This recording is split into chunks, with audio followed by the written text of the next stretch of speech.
Ini adalah keadaan Masjid Nurul Islamiyah, Sungai Choh.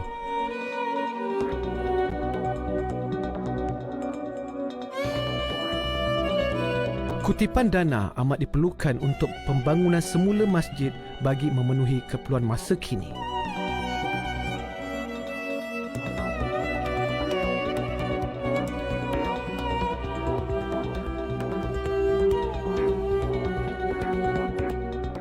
Masjid akan dibina di atas tapak yang sama, jadi dana sebanyak 10 juta ringgit diperlukan untuk membina masjid baru. Termasuklah kos untuk membina masjid sementara yang akan menggantikan masjid ini sewaktu kerja-kerja pembinaannya dilakukan kelak.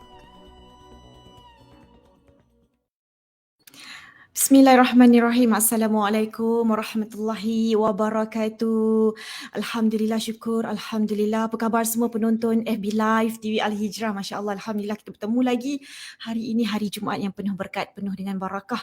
Masya Allah, jangan kita lupakan untuk membanyakkan amalan-amalan sunnah Rasulullah Sallallahu Alaihi Wasallam. Masya Allah. Alhamdulillah, hari ini kita nak borak-borak santai untuk FB Live hari ini. Dan saya nak juga war-warkan kepada penonton-penonton FB Live, jangan lupa untuk tekan butang share, like ataupun mungkin ada sebarang komen yang nak tanya berkaitan dengan tajuk kita hari ini. Masya Allah, tajuk kita hari ini sangat istimewa sebenarnya, berkaitan dengan bulan Zulhijjah, bulan muasabah. Apa yang perlu kita lakukan pada bulan Zulhijjah ini kan, dan kita tak nak ia berlalu tanpa kita ada apa-apa amalan yang boleh kita lakukan pada bulan yang kata cukup istimewa ini. Masya Allah, Alhamdulillah hari ini istimewa sebenarnya. Kita bersama dengan Wakil Pertubuhan Mihrab, kita bersama dengan Duta Pertubuhan Mihrab iaitu Ustaz Nazri. Assalamualaikum. Waalaikumsalam warahmatullahi wabarakatuh. Alhamdulillah Ustaz, apa khabar pagi ni Ustaz? Alhamdulillah baik, sihat. Dewi sihat ya?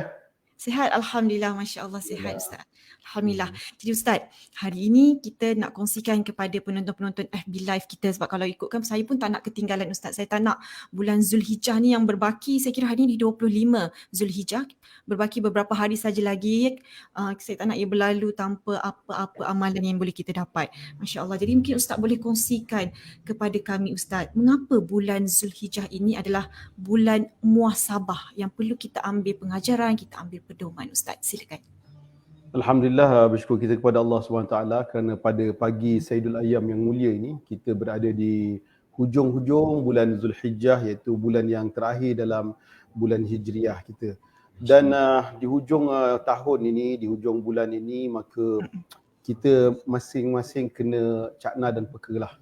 Sebenarnya bila Allah memberi rezeki kepada kita untuk kita hidup, untuk kita diberi nafas, untuk kita boleh bergerak, boleh beraktiviti, ada satu perkara yang kita tidak boleh nafikan dalam hidup kita untuk kita sentiasa menjadi orang-orang yang berjaya, orang-orang yang boleh mencapai peningkatan dalam hidup. Kita tidak boleh lari daripada muhasabah.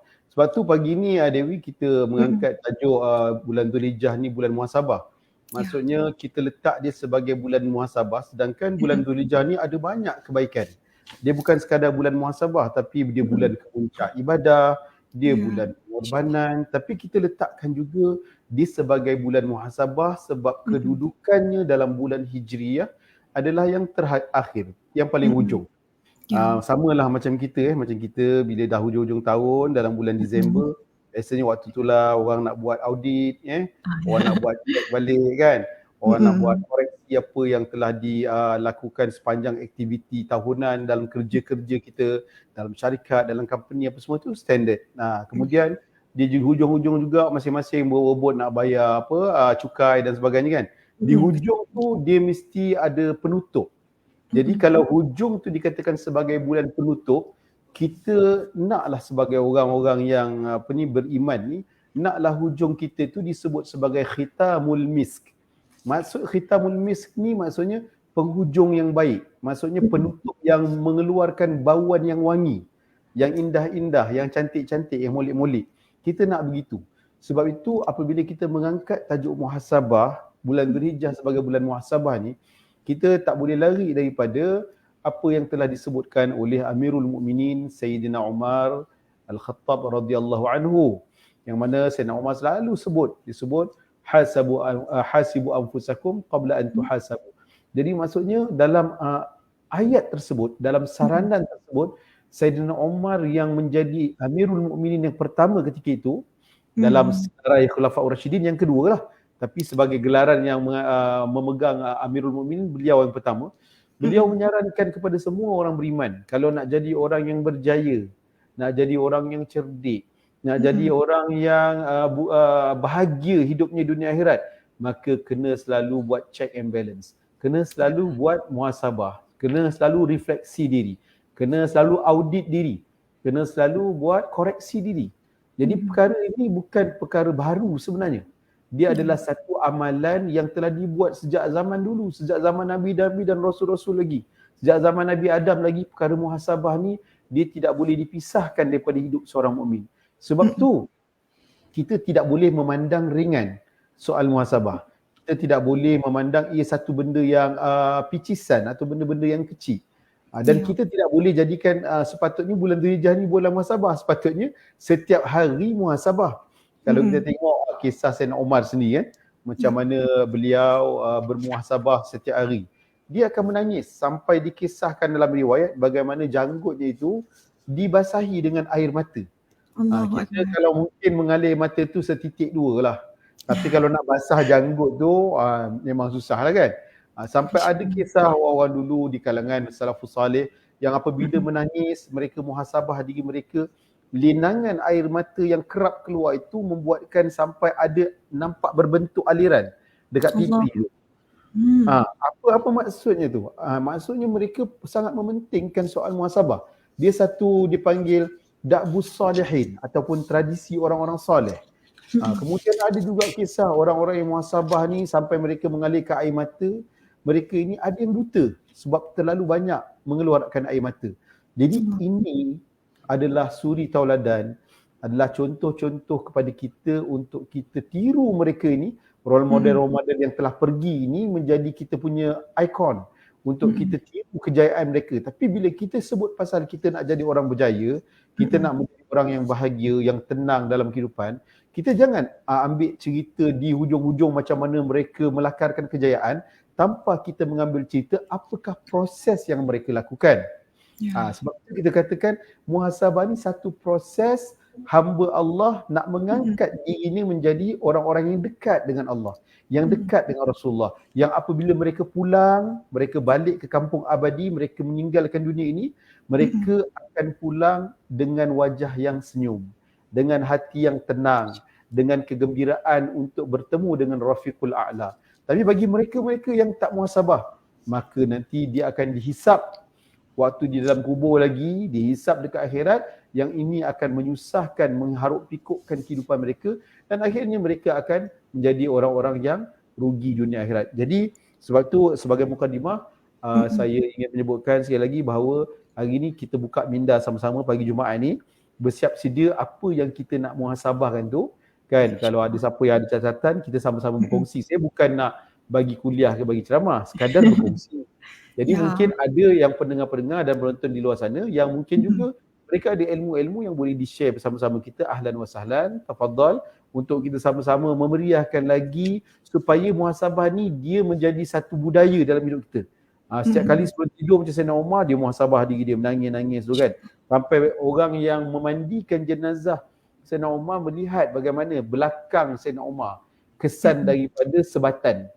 Maknanya dia akan sebat diri dia untuk mengingatkan diri dia tentang betapa banyaknya dosa-dosa, adakah Allah mengampunkan dosa-dosa kamu, wahai Umar. Sedangkan kita pun tahu beliau adalah mubasyirin bil jannah. Salah seorang asyarah mubasyirin bil jannah. 10 orang yang dikhabar gembirakan oleh Rasulullah yang dijamin masuk syurga, salah seorang adalah Amirul Mukminin Sayyidina Umar Al-Khattab radhiyallahu anhu. Jadi macam mana orang yang dah dijamin masuk syurga ini, mereka muhasabah diri mereka seakan-akan mereka ni ahli neraka, seakan-akan mereka ni dosa tak diampunkan. Ini yang kita nak selongkar, yang kita nak cuba kongsikan pada pagi ini supaya paling kurang kita termotivasi untuk kita sama-sama menjadikan muhasabah bukan sekadar di bulan Dzulhijjah, tapi sepanjang hidup kita, sepanjang hari, untuk kita tingkatkan kualiti hidup kita sebagai hamba Allah, insya-Allah. Allahu Akbar, Allahu Akbar. Bila kita dengar Ustaz terangkan berkaitan dengan muhasabah diri. Saya yakin semua penonton-penonton FB Live pun termuhasabah juga pagi ni, Masya Allah kan. Kita sentiasa kita nak muhasabah diri, kita nak menjadi insan yang lebih baik, kita nak menjadi hamba Allah yang lebih baik kan, Masya Allah kan Ustaz. Jadi kita sentiasa perlu perbaiki apa mungkin kesalahan, penambahbaikan untuk diri kita supaya kita mendapat seperti mana Ustaz kata penghujung yang baik, Masya Allah kan, penghujung yang baik, pengakhiran yang baik, subhanallah, insya-Allah. Mudah-mudahan kita bermula pada pagi ini pun tak ada terlambat untuk kita, insya-Allah kita muhasabah diri kita dengan mungkin insya-Allah topik yang saya rasa cukup menarik sebenarnya, insya-Allah pagi Jumaat yang barakah ini, Masya Allah. Jadi Ustaz, kita dalam bulan Zulhijjah, bulan muhasabah, apa lagi Ustaz amalan-amalan yang boleh kita lakukan untuk hari-hari terakhir ni Ustaz? Kan seperti mana tadi kita tak nak tinggalkan bulan Zulhijjah ni dengan berlalu tanpa kita dapat melakukan apa amalan-amalan yang membawa keberkatan, membawa kebaikan untuk diri kita juga Ustaz. Apa amalan-amalan yang boleh kita buat Ustaz? Okey, bila kita sebut tentang amalan okey. Kita akan ingat bila kita sebut pasal amalan, kita hendaklah ada saya kat situ. Assalamualaikum. Ada Ustaz? Ada Ada. Masya Allah. Silakan Ustaz. Jadi kalau kita sebut pasal amalan, amalan ni satu subjek yang mana dia mesti ada orang yang mengamalkan. Okay. Apabila kita nak beramal dengan satu amalan, perkara paling mahal yang kita perlu ada adalah taufik daripada Allah SWT. Hidayah benda paling asas. Tapi taufik ni adalah kekuatan daripada Allah untuk hamba-Nya untuk melakukan perintah taat dan juga untuk mencegah diri kita daripada melakukan larangan Allah. Itu paling penting kita kena tahu. Jadi kita nak kena minta pada Allah betul-betul hidayah dan taufik ni Allah bagilah hadiah pada kita. Kan? Sebab hidayah dan taufik ni penting untuk kita beramal. Bila kita sebut pasal amal apa kita nak buat di bulan Zulhijjah, pertama kita kena tahu bulan Zulhijjah ni adalah bulan-bulan yang disebut sebagai bulan yang haram. Maksudnya bulan yang mulia. Ada 4 bulan haram, iaitu bulan Rejab, bulan Dzulqa'dah, bulan Zulhijjah dan juga bulan Muharram. Jadi 4 bulan yang dikatakan sebagai bulan yang mulia ini, Allah bagi kita bonus yang tak sama dengan bulan-bulan lain. Maknanya kalau dia buat amal ibadah dia sama ada perkara tersebut wajib ataupun ibadah tersebut bersifat sunat, maka ibadah tersebut dinilai di sisi Allah berbeza dengan hari-hari dan bulan-bulan yang lain. Selain daripada 4 bulan tadi tu, dia punya pahala, dia punya bonus, dia punya markah dia tu tinggilah. Senang cerita. Kenapa Allah bagi tu? Itu kita anggap sebagai rahmat kepada umat Muhammad SAW. Sebab kita umat yang umur pendek. Bila umur pendek ini, kita tak terkejar dengan umat yang dulu Allah rezekikan umur dia panjang. Banyak masa untuk ibadah. So ambil peluang bulan ini, buat apa saja yang boleh mentaqarrubkan diri kita dengan Allah. Kita ambil contoh dalam kita nak membuat satu peta minda lah. Macam mana kita nak mulakan ibadah kita supaya kita di hujung ni cantik, di awal besok start Muharram iaitu awal tahun hijrah ni, kita juga jadi buka buku baru dan jadi orang baru. Baiklah, kita kena selalu letak kat dalam otak kita, Allah letak kita, tujuan kita dihidupkan kenapa? Yang ini, soalan ini dia akan memberi efek kepada orang yang menjawab. Kalau kita tanya pada diri kita atau tanya pada orang lain, kenapa anda dihidupkan? Apa tujuan Allah jadikan kita? Masing-masing jawablah. Kan? Ataupun kita tanya pada diri kita, apa tujuan kita hidup? Tujuan saya dah besar nak jadi polis. Tujuan saya nak jadi jutawan. Kan? Tujuan hidup saya nak jadi doktor. Okey, masing-masing mungkin jawapan yang berbeza setiap orang. Tapi kalau kita sudi untuk mengambil jawapan yang paling muktamad kesahihannya di sisi Allah, maka kita akan petik satu ayat Quran yang Allah sendiri tanya, Allah sendiri jawab. Maknanya Allah dah bagi persoalan itu dijawab dengan jawapan yang tepat. Iaitu Allah sebut, "Wa ma khalaqtul jinna wal insa illa liya'budun." Jadi letak ini dalam diary kita. Sekarang Allah kata tidak dijadikan manusia, tidak wa ma khalaqtul jinna, Allah tidak kami jadikan jin dan manusia itu melainkan untuk ibadah. Sekarang betul ke kita ni sudah beribadah dalam sepanjang hidup kita 24 jam? Adakah tujuan utama Allah jadikan jin dan manusia itu kita ni memang kita letak keutamaan tu pada tujuan penciptaan tu? Kalau tidak, maka kita fail. Ini benda yang kita kena muhasabah dulu. Ada tak kita jadikan diri kita 24 jam ni dalam keadaan mood ibadah? Kan? Macam mana tu? Itu panjanglah ceritanya, mungkin di sesi lain. Tapi saya nak cerita sebenarnya mood ibadah ni boleh terjadi. Boleh terjadi waktu kita berjalan, waktu kita bekerja, waktu kita makan, waktu kita minum, waktu kita melancong, waktu kita keluar membeli pasar. Semua tu boleh jadi mood ibadah. Which is benda ni dia boleh membuatkan kita meraih pahala, meraih rahmat, redha Allah yang luar biasa banyaknya, lagi-lagi di bulan Zulhijjah ini. Jadi itu perterminan yang pertama, ayat tersebut kena pasak dalam diri kita. Kita bukan dijadikan hamba kepada duit. Kita bukan jadi hamba perempuan. Kita bukan jadi hamba lelaki. Kita bukan jadi hamba rumah hamba kita. Kita hamba Allah. So dah buat tak kerja sebagai hamba Allah. Itu persoalan pertama dan dia yang perlu kita letak. Yang kedua, bila kita pecahkan lagi, Allah ada menyebutkan bahawa manusia ni akan tercampak. Maksudnya terbiar dalam kancah kehinaan. Kalau orang kata you nak duduk dalam keadaan mulia ke hina? Tak ada seorang pun akan jawab saya suka duduk dalam lembah yang hina, kan? Kita akan cakap kita suka duduk dalam keadaan yang comfort, yang dalam keadaan okey, yang dalam keadaan bahagia, dalam keadaan mulia. Betul ya? Itu semua fitrah manusia, suka hidup dalam keadaan yang mulia. Tapi macam mana nak mulia? Adakah kita perlu memetik kata-kata orang-orang nak memulia tu mesti ikut kaedah manusia-manusia yang mengikut ideologi dia orang? Sedangkan Allah sendiri telah meletakkan cara untuk bahagia, cara untuk mulia tu ada ikut kaedah Allah. Dalam Quran kita boleh baca duribat alaihimud dhillah aina ma tuqifu ila akhir ayat. Allah sebut dalam ayat tu yang maksud dia semua manusia ni dia akan dihina, ditimpakan dengan kehinaan. Melainkan mereka istiqamah, mereka beriltizam untuk sentiasa berada dalam keadaan mereka melaksanakan hablum minallah dan hablum minan nas. Jadi amal ibadah kita ni kita kena tengoklah macam mana hubungan kita dengan Allah. Settle ke tak settle? Soal solat, puasa, zakat, umrah, haji settle ke tak settle? Lepas tu hubungan yang paling penting yang Allah nak tengok, hati kita ni makin kenal ke makin tak kenal dengan Allah. Kita duk sibuk rezeki Allah, aku nak itu nak ini, tapi kita lupa siapa yang bagi rezeki. Jadi itu muhasabah yang kita kena kaji. Semakin umur kita meningkat, adakah semakin kita kenal kepada pencipta kita yang kita akan patah balik pada dia? Kita akan kembali pada dia ni, adakah kita sudah mengenali dia? Jadi itu sudut hablum minallah yang perlu kita muhasabahkan. Macam mana pula sudut hablum minan nas? Kita ada juga hablum minan nas, iaitu satu kategori ibadah yang dikaitkan dengan perhubungan kita dengan makhluk Allah. Tidak terhenti pada setakat manusia, pada binatang, pada tumbuh-tumbuhan, pada alam sekitar, kan? Macam mana kita dengan manusia?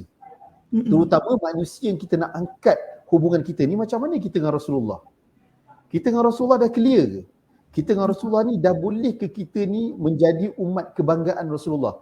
Yang bila mana besok di padang mahsyar, Rasulullah akan sebut nama kita, alhamdulillah wahai Nabi dan Rasul, saya ada seorang umat namanya Dewi. Dia adalah umat yang paling saya sayang, yang diangkat oleh Allah darjatnya. Boleh tak kita sampai kepada level tersebut? Dan adakah kita sudah pun menapak berusaha ke arah itu? Itu belum lagi kita cek hablum minan nas kita dengan mak bapak kita. Macam mana kita dengan mak bapak kita ni? Yang masih hidup maupun yang telah meninggal dunia. Settle ke tak settle? Macam mana kita dengan guru-guru kita? Macam mana kita dengan jiran-jiran kita? Macam mana kita dengan ahli kerabat keluarga kita? Dan macam mana kita dengan amatun nas, orang-orang lain? Kita prihatin tak dengan kesusahan orang? Macam baru ni alhamdulillah kita pergi dengan hijrah prihatin ke Sabah. Kita tengok orang susah yang tak ada kit jenazah, yang tak ada makan minum, yang tak pandai bersyahadah. Kita kesian tak dengan dia orang? Macam mana kita berusaha untuk membantu mereka semampu yang mungkin. Jadi ini soal-soal yang perlu kita letak dalam satu A4 sebelum tidur. Ambil satu A4 tulis. Okey, macam mana hablum minallah, kita tulis yang pertama, settle ke tak settle? Kenal tak Allah sifat-sifatnya? Kenal tak Allah melalui asma'-asma'nya? Tulis benda tu semua, kan? Kemudian buat pula rukun iman dah settle ke, rukun Islam dah settle ke belum? Lepas tu buat pula hablum minan nas, macam mana hubungan kita dengan Rasulullah, dengan mak ayah kita, dengan jiran-jiran kita. Tulis semua tu. Macam mana infak kita, sedekah kita, zakat kita, haji umrah kita. Di situlah bagi saya sebenarnya, bila kita boleh tuliskan itu, kita akan nampak sebenarnya kita tak perlu terikat dengan amal ibadah apa yang kita perlu buat. Sekarang amal ibadah kalau kita cerita banyak. Paling asas solat lah, kan? Solat tu yang paling asas, fardu tu. Kalau boleh buat benda tu yang lain settle. Tapi kalau kita katalah kita duk fokus, saya nak puasa sunat lah, saya nak berinfak lah, bersedekah lah, tapi solat, tang solat ni kantoi. Selalu lewat-lewat, kemudian dalam solat dia cari barang, dalam solat dapat idea bisnes, dalam solat jumpa duit, kan? Jadi amalan solat tu dia dah mardud, tertolak. Jadi sedangkan amalan yang pertama Allah cek solat. Kalau solat out, kantoi, amalan lain semua out. Jadi sekarang ni untuk kita baiki di hujung bulan Hijriah iaitu di bulan Dzulhijjah ni, improve diri kita, baiki diri kita melalui apa? Solat. Settlekan tu dulu. Kalau solat settle, insya-Allah bab-bab lain semua power, mantap, insya-Allah. Allahu Akbar, itu dia antara amalan-amalan yang boleh kita lakukan. Yang pertama sekali Ustaz kata kena, kalau boleh kita nak baiki solat kita dulu kan Ustaz. Baiki solat kita, insya-Allah kalau kita baiki solat kita dengan baik, mungkin perkara-perkara lain pun akan ikut sekali. Masya-Allah, itu yang paling penting, sebab dalam rukun Islam pertama adalah mengucap dan kedua adalah mendirikan solat. Solat tu adalah sangat-sangat penting, dan saya suka sebenarnya Ustaz kata, mengingatkan kita sentiasa muhasabah kan, apa tujuan kita hidup di atas muka bumi ini, kita apa amalan-amalan. Sebab kadang-kadang kan Ustaz, betul lah Ustaz, kadang-kadang kita ni hanya buat untuk dunia saja. Kita plan dunia ni nak dapat kerja apa, rumah nak macam mana, ada simpanan apa, tapi kita tak plan untuk akhirat. Kan mungkin itu kita boleh muhasabah diri kita, apa yang perlu, mungkin kita boleh untuk dapat dunia tapi akhirat pun kena dapat. Jadi kalau boleh dapat akhirat dulu, insya-Allah dunia akan ikut sekali kan, insya-Allah. Itu di antara amalan-amalan yang Ustaz kongsikan kepada kita semua, insya-Allah. Tadi Ustaz ada sebut berkaitan dengan infak. Dan saya sedia maklum juga, infak adalah amalan-amalan yang boleh kita lakukan terutama dalam bulan Zulhijjah ini. Mungkin Ustaz boleh kongsikan kepada kami Ustaz, keberkatan, barakahnya hari Jumaat ini Ustaz, bersedekah, memperbanyakkan infak di hari Jumaat ini. Mungkin apa ganjaran kepada mereka yang suka berinfak. Infak ni kadang-kadang ada setengah orang tu, okay dah infak semalam dah, so hari ni tak payah, tapi kita nak istiqamah tu Ustaz. Ganjaran istiqamah berinfak dan juga ganjaran yang kita rasa, okey kita dah infak semalam dah lah, hari ni kita rasa macam semalam dah infak dah, takkan hari nak infak lagi kan Ustaz. Okey, mungkin Ustaz boleh kongsikan kepada kami bagi muhasabah diri untuk kita sentiasa berinfak, insya-Allah Ustaz, silakan. Okey, infak ni selalu dikaitkan dengan duit lah. Ya, kita nak bagi keluarkan duit kita untuk kita bantu orang yang memerlukan. Jadi bila nak keluar duit ni sebenarnya bukan senang. Sebab setan ni dia selalu datang, dia bagi tahu kat kita, dia kata nanti hang keluar nanti hang kurang duit. Kan? Duit jadi sikit. Nak kaya lambat susah. Lepas tu dia akan bisik-bisik kat kita, dia kata nanti kalau hang keluar ni nanti dia dah lari bajet. Kita kena fokus, dia kata. Nak buat apa kena capai tu dulu, besok dah kaya senang, infak. Itu sebenarnya antara bisikan-bisikan yang syaitan selalu bisik lah dekat kita, supaya kita ni jadi orang yang tidak berinfak. Sebenarnya tujuan dia buat macam tu supaya kita jadi orang yang rugi. Sebenarnya setan pun tak ada kuasa sebenarnya nak halang kita berinfak. Dia sekadar bisikkan kita. Tapi yang salah kita, sebab tu dalam kitab kita tengok, kalau nak bandingkan hasutan setan ni dengan nafsu kita, mana yang lebih dahsyat? Sebenarnya yang paling dahsyat adalah nafsu kita. Nafsu kita ni dikatakan dalam kitab oleh ulama, jahatnya tu mengalahkan 70 ekor setan. Allah. 70 ekor setan, bayang tu. 70 ekor. Jadi maknanya kalau kita tak nak berinfak ni bukan salah setan lah. Dia sebenarnya adalah salah diri kita dan nafsu kita yang tak kita didik dia dengan baik, supaya dia prihatin terhadap orang. Jadi bila kita tengok tentang infak ni, ada banyak ayat Quran yang cerita tentang kelebihan infak.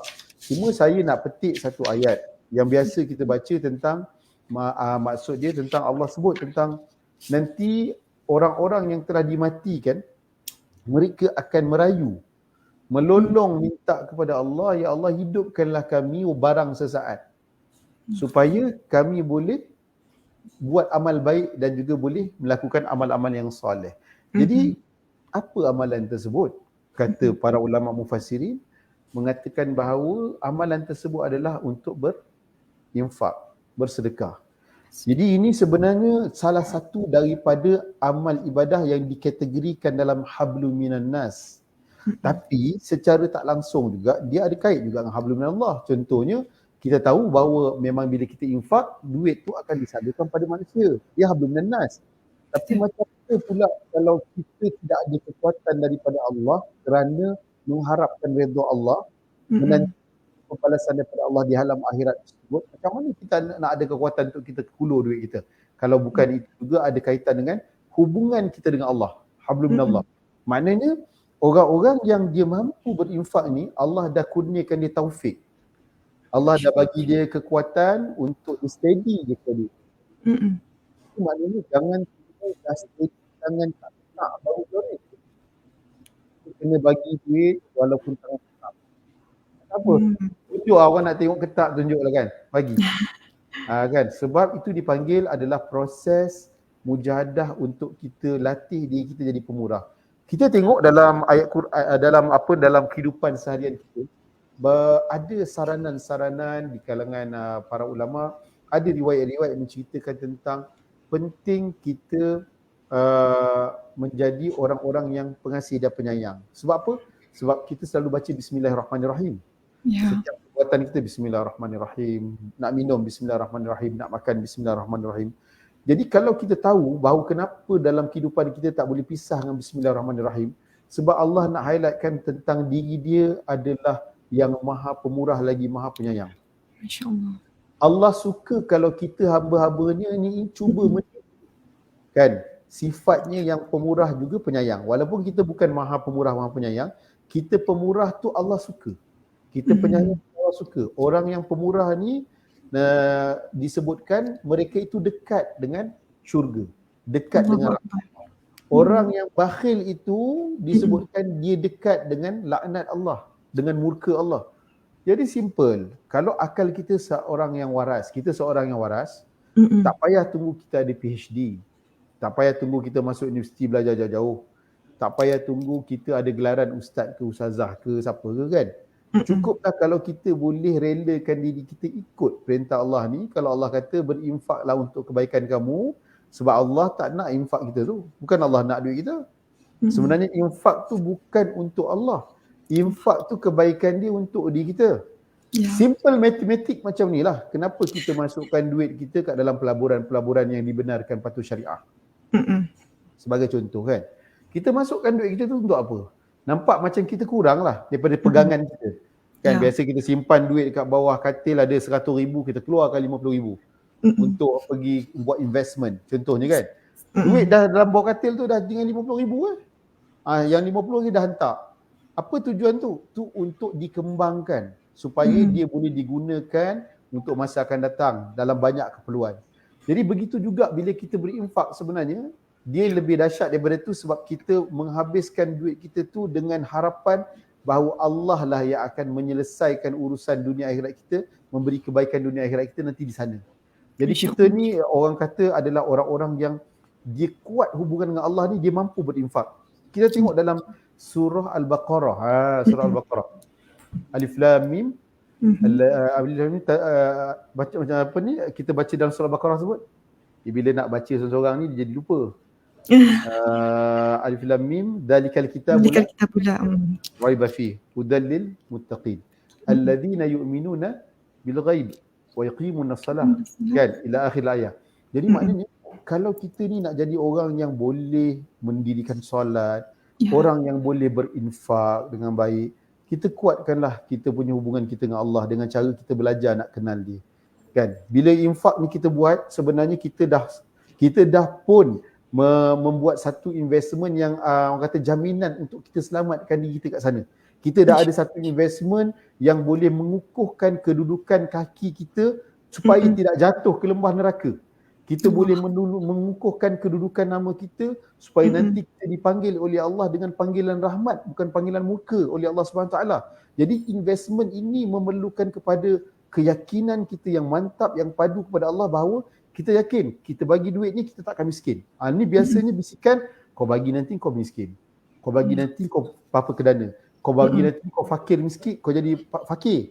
Jadi benda-benda ni macam mana kita kena tolak dengan kuat. Kita nak kena tolak tu dengan cara kita selalu bercakap, monolog dengan Allah, kita monolog dengan diri kita sendiri. Tidak, aku tidak akan sekali-kali papa kedana sebab Allah tu al-ghaniyul wal mughni. Allah itu maha kaya lagi maha mengkayakan. kita pasak dalam telinga kita, dalam fikiran kita, minda kita, dalam hati kita bahawa kita tidak akan sekali-sekala jadi apa kedana. Kerana bila kita infak di jalan Allah, tujuannya Allah nak mengkayakan kita mengikut kaedah Allah. Kalau kita ikut kaedah manusia, kita kena bekerja, kita kena bertungkur lumus berniaga, kita kena buat investment, kita kena buat kerja-kerja yang meletihkan, memenatkan. Tapi ikut kaedah Allah, sebenarnya pun penat kita nak buat, iaitu kita kena kerah hati kita untuk merelakan sebahagian harta kita untuk dikeluarkan di jalan Allah. Yang itu sebenarnya berat sebab dia tak nampak kat mata. Kalau benda boleh nampak kat mata ni, kita kata bagi RM10 dapat RM100 contohnya kan. Alhamdulillah. Tapi benda ni tak nampak macam mana. Benda ni memerlukan kepada hablum minallah yang kuat, memerlukan kita jadi orang yang kenal dengan Allah, yang yakin bahawa Allah tidak akan mensia-siakan kita. Wallahu a'lam bisawab. Masya Allah, Allahu Akbar. Itu dia banyak sebenarnya ganjaran kalau kita nak bercerita mengenai sedekah, berinfak ni Ustaz kan, untuk bagi mereka yang memang ikhlas, memang kata memang dalam kehidupan dia memang suka bersedekah. Dalam syurga pun ada syurga yang Allah khaskan untuk mereka-mereka yang suka bersedekah, suka berinfak. Masya Allah. Kata lain mungkin itu antara amalan yang mudah sebenarnya yang boleh kita lakukan dengan kita memperbanyakkan sedekah. Masya Allah. Jadi Ustaz, mungkin saya boleh tengok sikit dekat FB live kita hari ini. Masya Allah, Alhamdulillah hari ini kita tengok Encik Syukri kata beribadah kepada Allah Subhanahu Wa Taala, tujuan hidup beribadah kepada Allah Subhanahu Wa Taala. Amalan yang paling penting ialah improve solat mantap, yang lain semua mantap. Masya Allah, itu dia. Pertama sekali kita kena improve solat kita. Masya Allah. Jadi Ustaz, berbalik kepada kita punya infak lah hari ini, dan saya dimaklumkan bahawa ni Ustaz mewakili pertubuhan Mihrab ni juga berusaha dalam membantu mengumpul dana bagi kempen membangun aset-aset Islam. Jadi saya yakin kita ramai sangat kat Malaysia ni memang dermawan, hartawan yang pemurah yang ingin bersama-sama dengan pertubuhan Mihrab. Jadi mungkin Ustaz boleh kongsikan sedikit latar belakang pertubuhan Mihrab, apa yang pertubuhan Mihrab lakukan dengan aset Islam, Maziat juga tahfiz ni Ustaz, silakan. Alhamdulillah, pertubuhan Mihrab kita ada buat satu program dipanggil kempen untuk membina aset Islam. Jadi bila kita sebut aset Islam ni, dia berkaitan dengan aset untuk kita meraih redha Allah dan kecintaan Rasulullah SAW. Kalau kita fikir kat dunia ni, aset kita yang dah terkumpul sejak 20 tahun bekerja, 30 tahun bekerja, apa dia, senaraikan kan, tulis untuk kebaikan anak-anak keluarga kita, kenapa kita tidak memikirkan aset yang telah kita kumpulkan untuk kesejahteraan kita di akhirat? Jadi mungkin ada yang dah berbuat sendiri, tapi kami di Pertubuhan Mihrab ini memberi peluang kepada semua untuk kita berganding bahu, untuk kita jayakan banyak program-program yang boleh membina aset Islam ini supaya dia memberi impak yang maksima, yang besar. Sebab bila kita nak buat benda baik ni, kita yakin bahawa al-jama'atul rahmah. Berjemaah itu rahmat. Maknanya Allah turunkan menderu-deru rahmat daripada Allah Subhanahu Wa Taala. Jadi kita nak buat baik ni, kita kena ambil konsep ta'awun, ataupun dalam Quran Allah sebut wa ta'awanu 'alal birri wat taqwa wa la ta'awanu 'alal ithmi wal 'udwan. Maknanya kita nak buat benda baik memang tidak ada cara lain melainkan kita kena ta'awun, kerjasama. Pertubuhan Mihrab kerjasama dengan TV Hijrah, bekerjasama dengan masyarakat di luar sana, bekerjasama dengan penyumbang-penyumbang. Jadi maknanya kata kita tak boleh hidup sendirian. Nak masuk syurga tak boleh sendiri-sendiri. Syurga tu bukan kecil, luas. Kalau boleh kita nak semua masuk syurga. Tapi cuma Allah nak tengok kita ni macam mana kita nak jadi orang yang tidak selfish. Yelah, maklumlah kita ni dah ada handphone, suka selfie lah jadi selfish. Kan, banyak sangat selfie jadi selfish. Jadi orang yang ada selfish ni Allah tak suka, Rasulullah tak suka. Jadi untuk itu kita menubuhkan pertubuhan ini dan kita lagangkan satu kempen aset Islam ni, tujuannya supaya kita ta'awun, kerjasama, sama-sama pimpin tangan masuk syurga. Tapi kita nak buat apa? Projek dia adalah projek kita nak bantu bangunkan banyak tempat-tempat yang boleh melahirkan insan-insan yang soleh, solehah, muslih, muslihah dan orang yang bertakwa. Kita nak bangunkan itu. Yang itu memerlukan apa? Antara dia punya infra yang kita nak buat adalah melalui sekolah. Contohnya sekarang ni kita ada sekolah Ma'had Tahfiz Sains Fatimah Zahra. Kita tahu baru sekolah ini pencapaiannya Masya Allah hebat, dari sudut agamanya, dari sudut akademiknya, dan pelajar-pelajarnya pun meningkat, dan diorang ni bersekolah di sekolah yang rumah kedai. Tak ada tempat permainan. Kalau Dewi pergi, Dewi terkejut. Macam mana rumah kedai ni dah berdiri lebih 10 tahun, pelajar-pelajar dah menghampiri 400 orang, tapi mereka dapat anugerah yang cemerlang dari sudut pencapaian akademik dan agama mereka. Bagaimana bayangkan kalau mereka ada sekolah sendiri? Bagaimana kalau mereka boleh beraktiviti macam mana sekolah-sekolah lain yang biasa? Jadi kita ni sebagai manusia, kita nak agama kita yang terbaik. Kita nak anak-anak kita yang belajar Quran, tahfiz Quran ni, yang hamlatul Quran ni, mereka diletakkan di tempat yang sesuai dengan kedudukannya sebagai orang-orang yang menanggung Al-Quran di dada-dada mereka. Jadi kita tak mampu hafal Quran. Mungkin macam saya tak mampu hafal 30 juzuk. Tapi kita ada cara macam mana kita nak cilok pahala orang yang hafal Quran tu. Cara dia tak susah sebenarnya. Kita infak untuk membantu mereka merealisasikan hasrat mereka nak bangunkan sebuah sekolah yang sempurna, yang cukup dengan prasarana yang sesuai untuk pelajar-pelajar yang menghafal Quran ini. Jadi kita bantu mereka, boleh salurkan dalam kita punya QR code kat situ semua. Boleh hubungi kita semua tu kan. Okey, itu kita bantu. Kemudian sekarang ni macam aset Islam yang lain. Kita ada masjid, macam masjid di Sungai Ramal luar. Kalau siapa Sungai Ramal akan nampak ada satu masjid ala-ala Turki. Pergi lagi dekat pintu dia, ni macam Masjid Nabawi punya pintu. Masuk dalam, Masya Allah, macam Turki balik. Ada ala-ala macam Alhambra sikit. Jadi itulah masjid.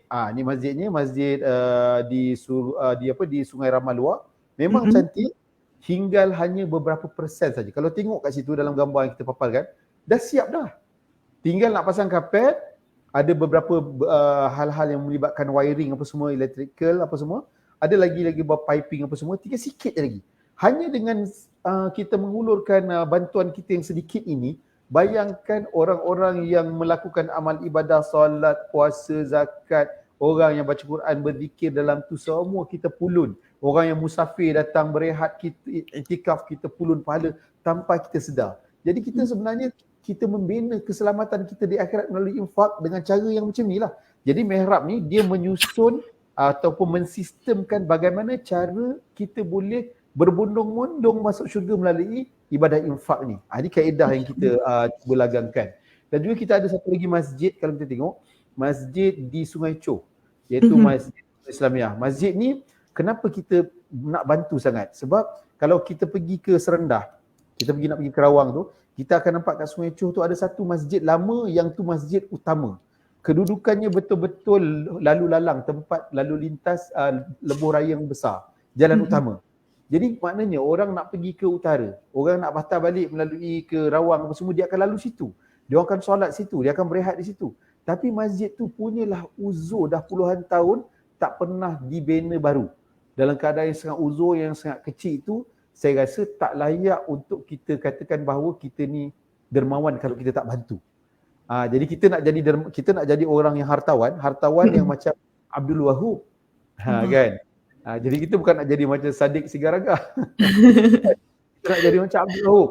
Jadi orang kita pandai menggunakan kita punya duit tu untuk kita invest dekat orang yang nak invest ni sebenarnya dia kena cerdik. Dia kena tahu mana scam, mana tak scam. Kan? Jadi kadang-kadang benda-benda macam ni pun ada scam. Kita jangan ingat investment untuk keduniaan dia banyak scammer. Tapi yang untuk akhirat pun ada juga scam. Jadi sekarang ni tuan-tuan dan puan boleh pergi sendiri, tengok sendiri masjid tu macam mana ada perkembangan yang diorang akan buat melalui infak-infak tuan-tuan semua. Tengok macam mana inilah rumah-rumah istana-istana syurga tuan-tuan dan puan yang sedang dibangunkan melalui Pertubuhan Mihrab. Sebenarnya Pertubuhan Mihrab ni dia medium perantaraan. Maknanya kita pun sama-sama menumpang, sama-sama bekerjasama nak masuk syurga. Bukan nak masuk, aim kita tu nak masuk syurga, kita nak redha Allah. Tapi Allah letak redha itu adalah kat syurga nanti kan. Itu kita nak kongsi. Jadi itu antara benda-benda yang kita bangunkan. Tapi dia lebih penting daripada itu Dewi. Bila kita sebut aset Islam, adakah aset Islam yang kita katakan penting nak dibangunkan ni adalah sebuah sekolah atau sebuah masjid? Itu bukan yang paling utama. Yang paling utama adalah orang-orangnya. Insan-insan yang kita nak bangunkan insaniahnya. Bayangkan kalau manusia ni tak dididik. Bayangkan kalau manusia ni katalah sebulan tak dididik. Kan? Setahun tak dididik. setahun tak baca Quran, setahun tak cerita tentang Allah dan Rasul, apa jadi pada masyarakat tu? Dia akan jadi lebih sesat daripada haiwan-haiwan ternakan. Cuba cek dalam surah Al-Baqarah, Allah ada cerita macam mana orang-orang yang tidak mahu ikat diri dia dengan Allah, tidak mahu ikut perintah Allah, menjauhkan diri dengan Allah. Dia akan jadi lebih dahsyat, lebih sesat daripada haiwan-haiwan ternakan. Jadi bila kita bangunkan insaniah orang yang dalam sekolah dengan keadaan facilities yang bagus, bayangkan mereka akan jadi siapa? Mereka akan jadi manusia-manusia yang kualiti insaniahnya lebih hebat daripada para malaikat. Sebab manusia ni Allah jadikan lebih hebat daripada malaikat. Kita objektif kita nak ke arah tu. Tapi boleh ke kita buat sendirian? Boleh ke Mahat Tafiz dan Fatimah Az-Zahra buat sendirian? Tak boleh. Dia perlu kepada dukungan semua pihak, sebab Allah tak nak seorang-seorang masuk syurga. Hanya MTS Fast, Mahat Tafiz dan Fatimah Az-Zahra dia masuk syurga. Tak nak. Kalau boleh semua orang terlibat, dia mampu bagi RM1, bagilah RM1. Dia baru bagi RM2, bagi RM2. Yang penting dia memberi. Walaupun dengan sebiji tamar, Rasulullah sebut tu. Selamatkanlah diri kamu daripada api neraka walaupun dengan sebiji tamar. Kan? Walaupun sebiji tamar tu apa maksudnya? Jangan tak infak langsung. Allahu Akbar. Infaklah, kan? Sebab itulah kaedah kita nak menjadi orang berjaya dunia akhirat. Orang yang bahagia dunia akhirat, orang yang tenang dunia akhirat. Jadi mihrab ni dia buat benda ni lah Islam ni. Kalau orang yang pergi masjid, bayanglah kita pergi masjid, panas, tak ada aircon. Sekarang cuaca makin suhu makin meningkat. Rasa-rasa nak solat tu macam mana? Kan? Dah macam berjoging yang solat. Kita dah macam Ustaz. tak selesa. Jadi baca Fatihah pun dah habis dah. Bunyi apa pun tak tahu dah. Kan? Sebab kalau boleh nak cepat habis, imam nak angkat tangan baca doa tak sempat baca bismillah dah lah cabut. Jadi kalau boleh masuk dalam masjid yang kita nak beribadah sebab kita nak mantapkan hablum minallah tadi ni, biarlah kita masuk masjid kita tu dalam keadaan masya-Allah kapetnya bersih, sedap dipijak, kemudian suasananya menenangkan, bila masuk tu terasa bau kita ni nak dekat mati dah. Kemudian bau-baunya wangi kan. Kita nak keselesaan. Memang kita hands up lah. Kita hands up dengan para sahabat ridwanullah alaihim. Kita hands up dengan Rasulullah yang dulu mereka di masjid tidak seindah kita. Kan? Tapi orang yang bersolat, yang beribadah di situ mengalahkan kita. Kita mengharapkan masjidnya lah cantik. Tapi orang-orangnya nak boleh bilang lah berapa soft.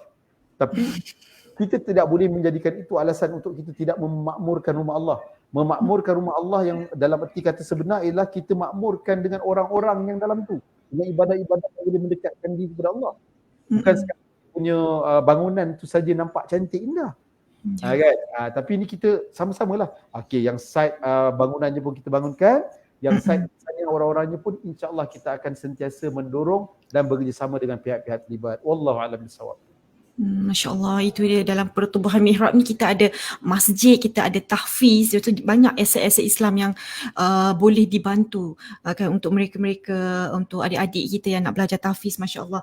Jadi itu mungkin kepada para penonton kan, mungkin boleh bersama-sama lah untuk kita bersama-sama dengan pertubuhan mihrab untuk membantu aset Islam, masjid dan juga tahfiz untuk bersama-sama. Jadi Ustaz, mungkin ramai yang tertanya-tanya Ustaz, kadang-kadang kita ialah mungkin kita baru muhasabah diri pagi ini, mungkin ada yang masih lagi yang belum bersedekah pada pagi ini kan, pada hari Jumaat yang penuh keberkatan ni. Bagaimana Ustaz caranya mungkin mereka nak bersama-sama dengan pertubuhan mihrab, nak bersama-sama, kata Ustaz, seperti mana Ustaz kata di syurga tu luas, kita nak masuk sama-sama, dan saya yakin hari ini Allah akan hadir bersama-sama kita pagi ini bersama-sama ni. Kadang-kadang bukan secara kebetulan, saya selalu fikir bukan secara kebetulan, tapi Allah sayang kita, Allah nak kita banyak bersedekah pagi ini. Allah datangkan, tiba-tiba buka FB Live ada ceramah Ustaz pagi ni, Allah ingatkan kita. Itu boleh saya kata satu hidayah jugalah sebenarnya Allah berikan kepada kita untuk kita berinfak. Jadi bagaimana agaknya penonton-penonton di luar sana ingin bersama-sama dengan pertubuhan mihrab ni Ustaz? Okey, dia ada dua cara lah. Satu cara yang paling mudah, bila lalu QR code iklan kat situ, senyum je lah, senyum. Sebab senyum Masya Allah. Sedekah juga Ustaz, senyum. Senyum je lah kan. Itu cara pertama yang biasa orang buat lah. Tapi kalau nak cara yang lebih advance lagi, sebagai orang kata ada receipt bukti nanti besok ke akhirat, ni receipt untuk masuk syurga contohnya, dia kena buat betul-betul lah. Dia kena keluarkan betul-betul. Dia tak sekadar senyum. Tapi masa bagi betul-betul tu pun kena senyum. Kan? Jadi kat situ kita ada QR code. Semua dah mudah dah. Siapa ada handphone yang canggih-canggih ni, jadi supaya handphone kita tu tak kena serang virus, Jadi gunakanlah di jalan yang benar. Jadi maknanya scan dekat QR code tu kan, nanti kat situ akan tertera kaedah nak berinfak berapa. Ada banyak pilihan, nak bagi sikit boleh, nak bagi sederhana boleh, nak bagi banyak boleh, nak bagi dia angka yang tak ada kat situ pun boleh. Itu kena datang kat pejabat kita di Melati. Dekat KL East Mall. Siapa yang selalu lepak kat KL East Mall tu, kat situ ada Chef One punya restoran apa semua kan. Jadi melintasi depan tu, kami ni ada dekat bangunan yang deretan kedai yang bawah tu banyak restoran Arab, ada satu klinik Daddy kat situ. Jadi kami di atas klinik Daddy. Jadi boleh berjumpa dengan kita terus di situ untuk deal lah. Mungkin ada yang kata, Ustaz, apa ni QR code yang bagi ni sikit, saya ni paling sikit 2 juta. Dia nak bagi 2 juta paling sikit kan. Jadi bila dia kena datang dekat pejabat kita lah untuk dia buat serahan 2 juta tu. Tapi kalau dia nak serah 2 juta rupiah, itu tak payahlah, dia boleh pakai QR code lah kan. Tapi 2 juta ringgit ni dia kena bincang dengan kita apa semua. Jadi kalau misalnya ada yang guna handphone tapi tak tahu, kat sini ada nombor untuk kita WhatsApp atau kita call, dekat situ ada. Kemudian kita punya nombor Pertubuhan Mihrab Maybank ni nanti boleh bank in macam biasa lah. Maknanya kena tengok betul-betul bila kita dah masukkan, kita dah tulis nombor kat situ, ada tulis tak perkataan Pertubuhan Mihrab. Pastikan. Di situ adalah salah satu daripada cara untuk kita bersama-sama dengan Pertubuhan Mihrab. Sebenarnya bukan Pertubuhan Mihrab saja buat, banyak lagi NGO-NGO yang buat. Kami adalah sebahagian daripada mereka-mereka yang nak usahakan supaya kita semua masuk syurga dengan pelbagai cara. Kita tak nak terhad duduk dekat rumah, dekat tikar semayang, bertasbih, pegang tasbih sampai petang. Itu satu cara. Sedangkan syaitan nak menggelincirkan kita masuk neraka ni dengan 1001 cara. Jadi sebagai manusia, sebagai khalifah di muka bumi, kita ni khalifah. Khalifah means kita adalah leader kepada jin-jin ni. Kita pun kena cerdik juga. Ada 1001 cara macam mana kita nak tewaskan mereka. 1001 cara kita nak masuk syurga. Sebab tu kita kena banyak baca kisah-kisah orang soleh. Orang soleh ni dia tak puas hati. Tak boleh infak je lah. Infak sikit. Dah infak dekat MTS Fast. Ada masjid Sungai Chow. Ada infak lagi masjid Sungai Chow. Tengok masjid Sungai Ramal. Dia pun nak infak kat situ. Ini 3 je Ustaz. Ada lain lagi? Ada. Infak umum untuk kita bantu dakwah-dakwah di pedalaman. Boleh juga bantu. Dekat situ sebenarnya banyak cara, 1001 cara kita nak melepaskan diri kita daripada murka Allah. So sekarang ni semua di hujung jari. Nak masuk syurga di hujung jari, nak masuk neraka juga di hujung jari kita. Jadi yang penting jagalah hati. Wallahualam bissawab. Allahu akbar. Itu dia, semua di hujung jari Ustaz kan. Nak masuk syurga di hujung jari, nak masuk neraka pun di hujung jari. Jadi kitalah yang mampu menilai yang mana yang kita nak buat, yang mana yang kita nak ikut. Subhanallah, Masya Allah. Jadi Ustaz, Alhamdulillah, terima kasih banyak-banyak Ustaz. Tapi untuk Ustaz, untuk yang terakhir lah, mungkin Ustaz boleh kongsikan, boleh Ustaz beri kata-kata mungkin bagi mereka yang telah pun menderma di Pertubuhan Mihrab ataupun yang mungkin bakal menderma setelah mendengar ceramah muhasabah diri kita pada pagi ini. InsyaAllah mudah-mudahan kita sentiasa, sebab saya yakin bila kita bersedekah tu, bila kita ikhlas, kita dapat sangat rasa kenikmatan sedekah itu. Kita rasa macam hari-hari kita nak bersedekah. Kita rasa macam tak cukup bagi sikit sebab kita tahu nilai dan ganjaran dia cukup besar. Kata-kata terakhir untuk penonton kita pada pagi ini Ustaz, dan juga bagi mereka yang telah berinfak dan juga yang bakal berinfak. Ustaz, silakan Ustaz. Jadi saya nak ucapkan jutaan terima kasih kepada perinfak yang setia bersama Pertubuhan Mihrab, sama ada mereka yang masih hidup maupun mereka yang telah pulang ke rahmatullah. Yang kita yakin bahawa yang sudah pulang ke rahmatullah itu sekarang sedang menikmati habuan daripada Allah Subhanahu Wa Taala dalam bentuk nikmat, rahmat dan redha Allah Subhanahu Wa Taala. Kami yang hidup ini cabarannya besar bila kita nak berinfak dengan gangguan syaitannya, dan juga yang paling penting kita nak tewaskan nafsu kita, hati kita untuk mengacau keikhlasan kita. Sebenarnya kita ni ada potensi nak masuk syurga sangat besar. Jadi marilah sama-sama kita muhasabah diri kita. Kita selalu cek ibadah-ibadah kita di hujung-hujung pada bulan Dzulhijjah ini, adakah kita ini sudah benar-benar membuktikan bahawa kita nak keluar daripada hidup yang sentiasa bergelumang dengan murka Allah. Dan salah satu daripada caranya adalah dengan kita infak. Sebab bila kita infak, dia macam hybrid. Kita gunakan satu batu tembak dua burung. Seolah-olah macam kat situ kita dapat juga mencapai hablum minan nas. Dalam masa yang sama kita juga melakukan ibadah hablum minallah. Bila hablum minallah dan hablum minan nas ni dirangkum bersama, diamalkan dengan secara selaras dan selari, maka di situlah Allah akan keluarkan kita daripada kehinaan. Allah akan keluarkan kita daripada kesusahan. Walaupun ekonomi jatuh, tetapi ingat, yang memberi kesenangan dan ketenangan hati bukan ekonomi. Kalau duit menjadi ukuran untuk kita tenang dalam hidup, maka ramai orang-orang yang kaya tak bunuh diri. Kan kita lihat ramai juga orang kaya yang bunuh diri, yang depression. Jadi duit bukan segala-galanya, tetapi Allah lah segala-galanya. Kalau kita berinfak dengan ikhlas, insya-Allah itu akan membuatkan kita dapat Allah. Ingat, dapat Allah, kita akan dapat segala-galanya. Tapi kalau kita hilang Allah daripada diri kita, segala-gala yang ada pada diri kita tidak ada erti apa-apa lagi. Wallahu a'lam bissawab. Saya ucapkan selamat menyambut bulan Muharram yang akan datang. Ampun maaf daripada kami, daripada Pertubuhan Mihrab di atas segala kekurangan, dan insya-Allah kita terus keep in touch, bekerjasama untuk sentiasa mencari-cari peluang apa lagi yang boleh membuatkan kita jadi satu benchmark untuk kita, khairun nas man yanfa'uhumun nas. Kita nak jadi orang-orang yang terbaik. Bila Rasulullah ditanya siapa orang terbaik, iaitu yang banyak memberi manfaat pada orang lain. Jadi mari kita jadi orang-orang yang terbaik, kuntum khaira ummah, dengan kita bekerjasama melalui Pertubuhan Mihrab, insya-Allah. Wallahu a'lam bissawab. Masya-Allah, alhamdulillah, itu dia.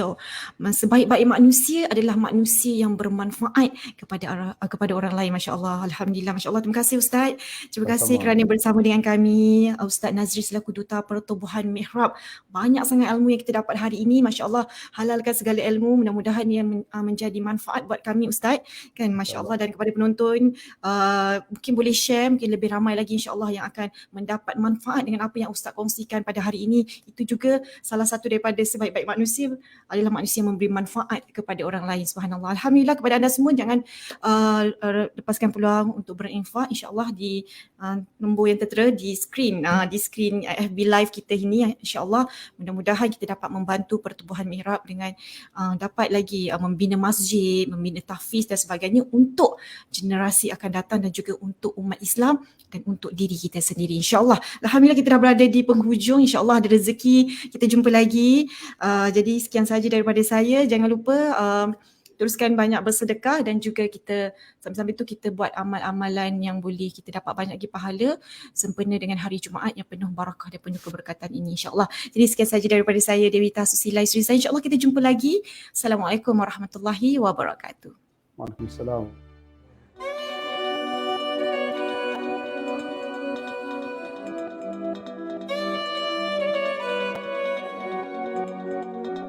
Ini adalah keadaan Masjid Nurul Islamiyah, Sungai Chow.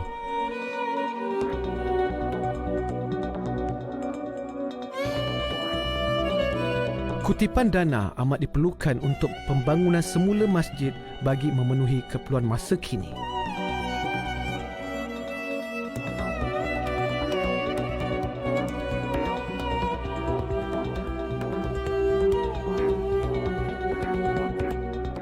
Masjid akan dibina di atas tapak yang sama, jadi dana sebanyak 10 juta ringgit diperlukan untuk membina masjid baru.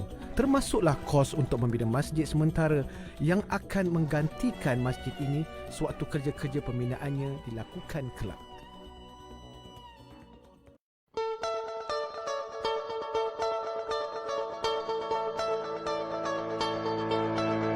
Assalamualaikum, salam sejahtera, salam perpaduan, salam Malaysia Madani. Saya Fahmi Fadil, Menteri Komunikasi dan Digital. Jangan lupa muat turun aplikasi Al-Hijrah Plus menerusi Apple Store dan Google Play Store sekarang.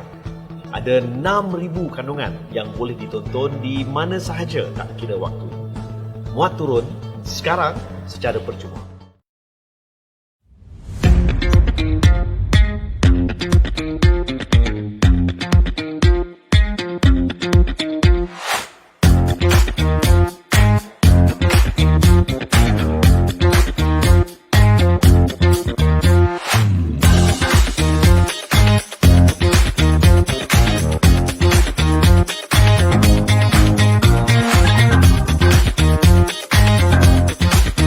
Wave Beat Music.